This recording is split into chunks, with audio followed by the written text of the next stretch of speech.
Welcome to the Strategy Rewind Podcast. I am your host, Miguel LeBron. Here at the Strategy Rewind Podcast, we look at the relationship between goals, strategies, belief, and objective breakthrough. I'm so excited for today's episode. Hey, if we haven't met before, thank you for being connected here today. I am a father, a leader, an author, a strategy coach, and mentor, and I partner with individuals who have a goal but need a strategy. And in this podcast, we focus on the strategy to help you have a breakthrough moment.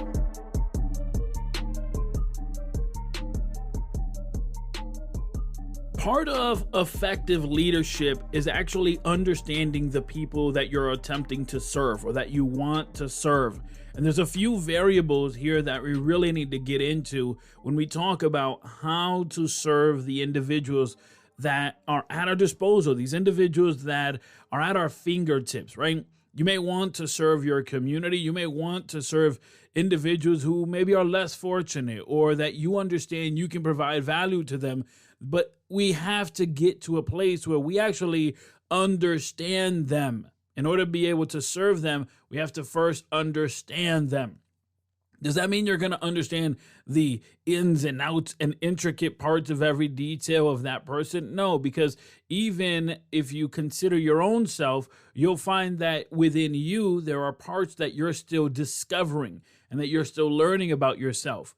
However, when we talk about serving a collective, we also have to keep an eye on the individuals. And it's there where I want to begin.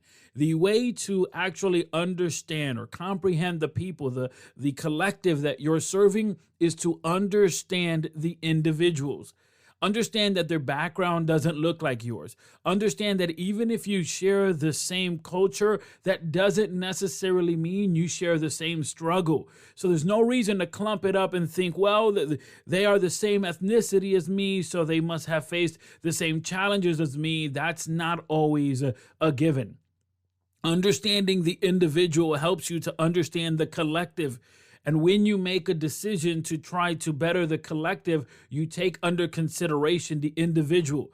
The task that the leader has is to make it feel as though they are 110% focused on the individual while not losing sight of the collective. And oftentimes individuals in leadership lose sight of this harmony that needs to exist. So how do we get there? How do we understand the individuals, understand the collective? How do we get to this place? And really, it's about defining expectations. What is it that they expect from you as a leader? What is it that they expect from you as the individual who is guiding or instructing or supporting? You know, my friend Jesse Cruz has a book which is titled Live Your Dash. It's a fantastic book that I would encourage you to get your hands on. But there's a chapter where he speaks specifically to this that I want to quote his book here. He says, learning the three biggest needs of your chosen family members and revealing yours will reinforce the friendship. When you share your needs, you communicate your standards. The higher you raise your standards, the more clarity and excellence will happen in your friendships. Again, awesome book, Live Your Dash by Jesse Cruz.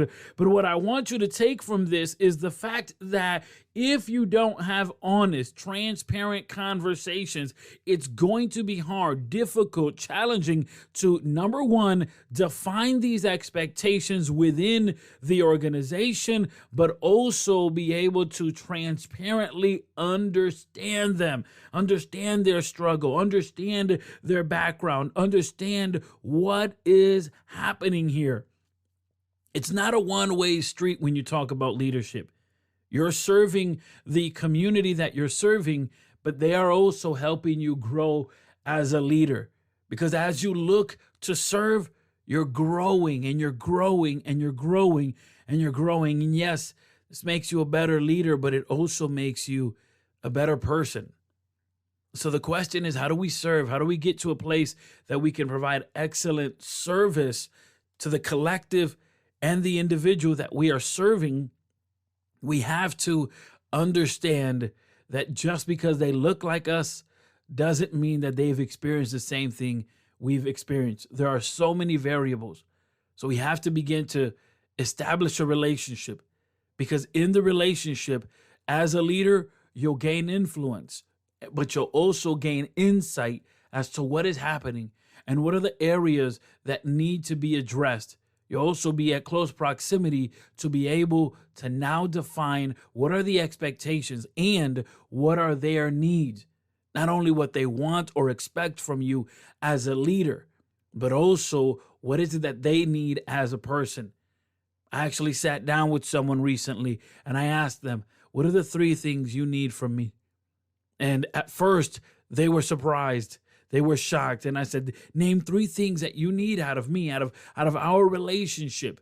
Needed a moment to ponder, but after that, they were able to provide a response. And I was able to gauge, am I delivering on that or am I not? Leader, I would challenge you to speak to the individuals, to speak to the collective whom you are attempting to serve, and ask the question, what are the 3 things you need from me as a leader? And then ask yourself, am I delivering on those things? Let me talk to you about our show sponsors, United Marriage Encounter. United Marriage Encounter is a worldwide nonprofit organization dedicated to improving marriages by introducing powerful, practical, ongoing communication strategies. It's such a powerful experience, the weekends that they host for marriages. Early in our marriage, my wife and I went to a weekend, but the strategies that we received were so powerful, we decided to go again, because the truth is that we can always keep growing and learning on how to better communicate. The weekends that they host are presented in a conference type setting, but after that initial meet and greet, no other group sharing is required. Each couple is given enough time to talk privately, freely, and be able to dedicate their entire time to their significant other. Head over to unitedmarriage.com. That's unitedmarriage.com, where there you'll find more details on events that are coming up and may be happening in your neck of the woods. I am sitting with Andrea Bitner. Thank you so much for being with us here today. Absolutely. Thanks for having me. Yes, ma'am. For those who are not familiar with the amazing work you're doing, let them know about yourself. Sure. I'm an educator of 22 years, living right outside of Philadelphia, working with English language learners. So I work with all the kids in this building who are becoming or are bilingual, which is an awesome job. And I am also a first-time author of a book called Take Me Home, released in July of last year. That is a true story of 12 of my former students who share in a firsthand perspective what it's really like to become bilingual in America. When we talk about that firsthand perspective, that's really what we want to talk here today about, because as a leader or as a service provider, we have to gain the perspective of the individuals that we serve. Now, as I was getting ready for today's conversation, I understand that there was a moment in your life where you had to take a trip and learn a different language, which gave you better perspective of the people you serve. I did. I was invited by a family to go down to the country of El Salvador. I've had the luxury to go 3 different times. And one of the schools down there that we worked with was in need of computers. The students down there had never had computers. They were actually learning to type on computers on paper cutout screens with paper keyboards. And they were typing, pretend typing on these keyboards. So one of my families that goes there frequently was down there seeing this and noticed that it's something that they really needed. And they said to themselves, who can help us bring computers? Miss Bitner can help us bring computers. So when they came back, our team teamed up and we got the opportunity to send 15 laptops, 2 printers, a whole flurry of paper and materials. And so I got to go down. And for the first time, when I walked off that plane, I lovingly say I was in the non-tourist part of, dirt roads and dogs. And what an amazing experience, because I had to speak Spanish. There was no choice. No one there spoke English. And I'd never felt that limited before. And what a feeling that was to step into the shoes of my kids that come here or are born here and then going into kindergarten for the first time and hearing this crazy language called English, and to really realize that I only could say a few sentences and I had prepped and practiced, but the nervousness and the feeling of inadequacy, for the first time really hit me. In a situation like that where it opens up your mind and gives you better perspective, how does that change the way that you serve the students and the people that you do serve? Absolutely. I think for the first time, it really broadens your perspective on that the world is a lot bigger than you. There's a huge world out there that does not operate in the way that you might operate in your little town of X. And in addition to that, people need time to transition. I spent 2 weeks there my first time, and then I spent a week my second time, and a little over a week my third time. And each time that I got to go, I felt a little more confidence about it. So it helps me serve my students and my teachers who get nervous about working with English language learners, or my kids who have to change teachers every 45 minutes all day long. It gives me an appreciation for that transition time that they need to acclimate to something new, and to help them learn that that time in their life is actually an asset because they're becoming bilingual. It's not a deficit. And that's what it really helped me learn. When we talk about mindset can obviously hinder the service that we provide if we don't have the right mindset. But how much does the mindset of the people that we're trying to serve, like you said, that transitional point that individual is going through, how much does their mindset affect the service we provide? Oh, I'm in all of that mindset. Every single day, these kids, are getting a free education. I work with students in grades 1 through 12. And every day they get up and say, I'll do it again. And even when they don't want to, right? And even when they have people who may not be so supportive of all the interactions they're going to have throughout the community, every single day they push forward and grow. And that's really hard to do. They could throw in the towel at any point. And in our district in particular, their parents are depending on them, because often my kids become more proficient in speaking and writing and reading English than their parents do. So they're going from readers to leaders really quickly. And so having that perspective on my end and appreciating that drive and that courage and that motivation and that determination, no matter what attitude, is really something that, I look forward to working with every day. So here's a little bit something about me that you may not know, Andrea. Sure. Even though I was born and raised in Rochester, New York, and my Mhm. first language is English, my mother, she moved from Puerto Rico to Rochester. So she was really hard on, in my house, we speak Spanish. And so Wow. this actually Great. put me in the position that, yes, I learned both languages. However, I also had to take ESL. Wow. So So you were an EL student. Okay. yeah, so oftentimes my mind, even though I wanted to say an English word, I would read it in Spanish. Like, Yes, that's normal. please was playase. Yes. And, thank your mom, because she helped you become a bilingual person. It's such an asset. Yeah, definitely that. Definitely that. But I had creative teachers who did not kind of limit themselves to just a particular structure. And oftentimes, when providing a service, people have this idea of, well, this is the way it's always been done. So this is the way it has to be done. How can we dismantle a little bit that mindset when trying to provide service and gain the perspective of those we're servicing? Right. Absolutely. Well, one of my jobs as a support teacher is not only to support our kids and our families, but to support our teachers. And, I always say it's time to flip the script. People, especially in the area that I live in the Northeast, right outside of Philadelphia, tend to say, we want English right now. What do you mean you don't speak English? And I challenge them to flip that script to say, you're learning English? Wow. It's a time to look at people in a much different perspective. And in addition to that, I think that it's important to continue to provide resources to those teachers. And once they know better, once I can teach them about all the different ways we can work with our ELLs and all the different ways we can support their families and communicate effectively with parents, it's time to do better. Because once you know better, you should do better. And, I kind of hold them to that expectation moving forward and teaming up. Their lens of teaching is different than my lens of teaching, but two brains are always better than one. And I think that when you work together, you can accomplish a lot of successes. Amazing. So, with regards to your book, which is an inspiring, fantastic book, I was talking to my wife about how that is a real life story of this little girl that I mean, I don't want to give it away. Tell us about the premise of the book with regards to this situation that not only shakes up your life, but really shakes up an entire community. Absolutely. So, Take Me Home was written 7 years ago. And I was teaching at the elementary level at the time, and I had just finished working with the Lopez family.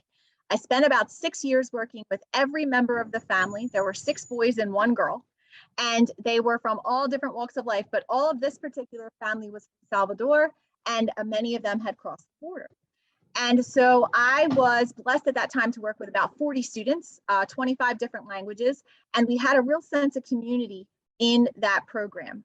Kids that came that were born here, kids came who were adopted, kids came as exchange students, kids came who had crossed the border, kids came who had waited for their visa for 10 years and came later than mom and dad, or maybe they came first and mom and dad came later. So they had a lot of different opportunities, to come to this country. And so at the time, this one particular family had worked with me, and I'd worked with all the aunts and uncles and etc. And I was teaching one day, and there were some helicopters flying around outside, and we are located near a lot of train tracks here in our area. And so I looked outside and I thought, well, I hope everything's okay. Like there's a lot of helicopters out there today. And about an hour later, my principal came down to get me to let me know that one of my students had been hit by the train. And that student was Nancy. And she was the only female in this Lopez family that I had worked with. And so that time became extremely traumatic, not only for all the kids in my program, which we were a very tight knit community, in addition to her dad, who's a pastor, and mom. But one of the biggest challenges of that day, in addition to the trauma of this news, was that there was no one in the train tracks who spoke Spanish. And so the family was notified, as best they could be, that someone had been hit by the train, but they weren't sure who it was. And so they went up to the train track, and nobody on the force or nobody in the community could communicate with them that their daughter had died. And so they started calling all of the kids, in addition to notifying myself, to figure this out. And over the next couple of weeks, we worked with the family, we worked with the funeral home to bury Nancy, we worked with the community of kids to navigate this whole process. I was working with government to try and allow her brother to come up to bury his sister, which he was denied that visa. And so it was a pretty tumultuous time, and I had to speak at the funeral. So I wrote this poem at the time, and it was called Take Me Home. And it was an homage to Nancy's travels to the US. And I kind of put it away for a little while. And a couple of years later, I saw it one day, and I thought, maybe somebody can be helped by this. Maybe this could be helpful. And so I sent it out to a bunch of publishing companies, and one of them got back to me and said, hey, Andrea, we really like your poem, but we don't want you to write a poem. We think you should write a book, and we want you to write it, and we're going to give you about 6 months to do it. And if you come back with something that we like, we're going to publish it and take you on. So I thought, well, all right, well, I don't want to just tell her story. I want to tell everybody's stories because they were so different. And that was the one goal of this book, in addition to some others, was every person you meet who's learning English is not the same. All these vast experiences are so different.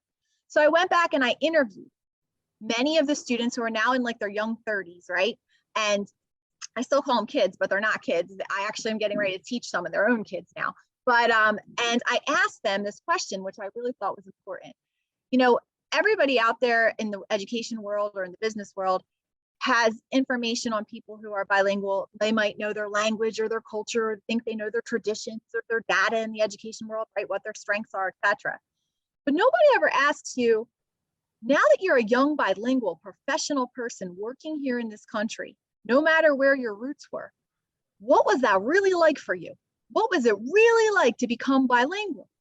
And so from every conversation I had with these young men and women, something would stick out that made me went, and that's your chapter, and that's your chapter. And I was able to create a different chapter for each of them with names of strength, like switch and fuel and navigate and grit and surge and volt and shine. And I wanted to show the strength and wisdom and courage it took them and weave Nancy's story through it to have success here in the US. So it is an uplifting story. It's an inspiring story. And that's what we hope people gauge from it. For those individuals who want to try to provide better service and gain the perspective of those they're servicing, what type of strategies could we provide them in doing so? Yes. So the first thing I say is something I've been presenting on to different districts is there are basically 10 essential questions you should be asking when you receive a new student in your class who's identified as English language learner. And so I could be happy to share that with other educators around the country or business world people around the country. But things like, were they born here? Were they formally educated or informally educated? Because that makes a huge difference in our planning. Have you introduced them to every single person in the building? Because their interactions are not just with their EL teacher during the day. They've got to feel successful 75% of the time to get up the next day and come back, And so does the cafeteria team know who they are? Does the office team know who they are? Does the principal know who they are? Everybody should know, to have those positive interactions. In addition to that, how strong are they in their first language? Because you can't make the assumption that they know how to read and write in Russian. And you can't just throw Russian at them and go, here's the supplemental, it'll work. So are they literate in their first language? When it comes to parents, what language do they prefer? Mm-hmm. It's not, they don't know English. No, what do they prefer? Because my parents that I work with, some of them prefer the English, some of them prefer TWE, some of them prefer both, so it just depends, so I've got more, teeth and I've sank into that topic, but just to start to really team up and ask some questions about it. I've also written some blogs for the Teach Better team that give a lot of strategies as well and different things like that. For those who want to get connected with you, read your blogs and your amazing book, how could they do so? Sure. So we are Take Me Home, and the book is for sale via Amazon, Barnes & Noble. My mom told me it was on Target, didn't know that. In addition to that, I have signed copies available if you wanted to reach out to me directly. The publisher is Austin Macaulay, and I know some schools have been purchasing some bulk orders, so we can do PLCs and different conversations with schools. So there are some ways you can reach out to the book and get a copy. We are on social media at Andrea Bitner Books, via Twitter, via Instagram, and via Facebook. So you can reach out and LinkedIn as well. So you can reach out in many different ways to me to meet up going forward. Awesome. Andrea, thank you so much. Thank you. Have a great day. Thank you so much for everyone who has been connected here today on Strategy Rewind Podcast. For more information on this podcast, head over to strategyrewind.com. Of course, I also want to thank today's guest and encourage you to head over to the show notes of this episode, as you can find details on what they're doing and how you can connect with them. There in the show notes, you'll also find information on today's show sponsor, which is United Marriage Encounter. Remember, they have events going on all through the calendar year and even in your neck of the woods. Of course, if you'd like to be a sponsor of this podcast, head over to MiguelLeBron.com. There you'll find details not only of how you can become a sponsor of this podcast, but also information on Miguel LeBron Coaching. As always, please consider subscribing and sharing this podcast. And of course, surround yourself with people that will nourish your vision.